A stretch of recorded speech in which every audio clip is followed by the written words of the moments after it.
Darna! Welcome po sa Panlasang Ameripina. Kumusta po kayo mga kaibigan? Sana po ay okay lang kayo.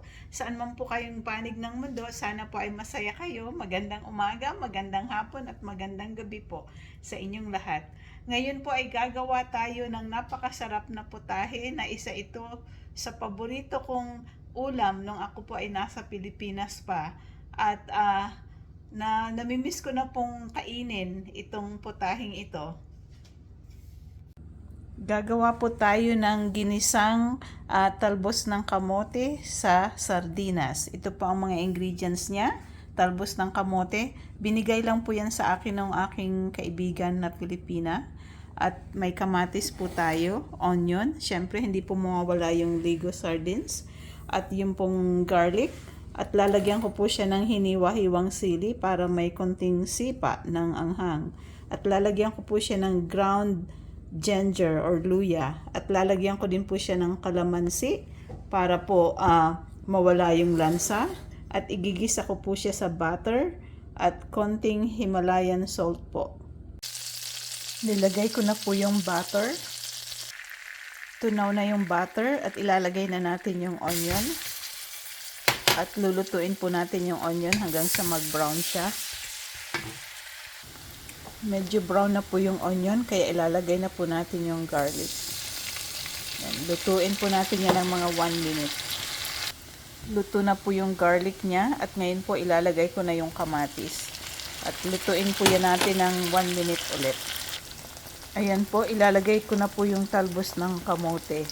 Kakaiba po ako magluto ng ginisang talbos ng kamote sa sardinas kasi inuuna ko po munang igisa yung talbos ng kamote kasi mas malasa po siya pag ganito ang gagawin. Mas masarap po yung luto ng talbos ng kamote kasi parang lulutuin mo muna siya sa butter yung talbos ng kamote. At maganda po yung pagkakaluto niya pag ganyan. Tatakpan ko po muna siya and then saka ko hahaluin. At ilalagay ko po yung ibang ingredients.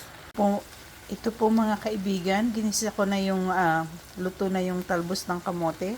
Ilalagay ko na po yung ginger, yung brown ginger.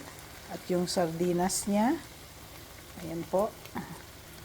At yung sili. At hahalu-haluin ko po yan para ma-absorb nung talbos ng kamote yung sardinas. At pagkatapos po, lalagyan ko na yan ng kalamansi.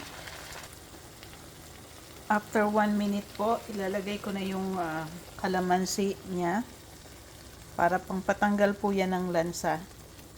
Ayan. Luto na po siya. Tikiman na. Ito po mga kaibigan at titikman ko na po siya. Ito po mga kaibigan, titikman ko na siya. Ayan, kain po tayo.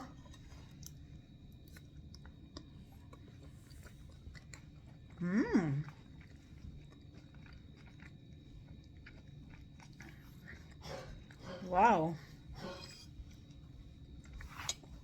Sobrang sarap po mga kaibigan. Sakto lang po yung pagka-asim nung kalamansi na nilagay ko. At yung pong talbos ng kamote, napakalutong po niya. Sobrang sarap po. I-try nyo po ito sa mga bahay nyo. Kahit po siguro araw-araw, ito ang iulam ko. Hindi ako magsasawa dahil sa sobrang sarap.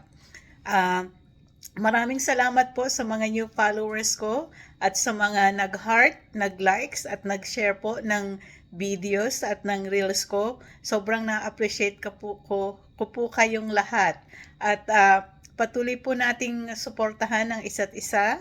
At abangan niyo pong muli ang sa paghimpapawid ni Darna!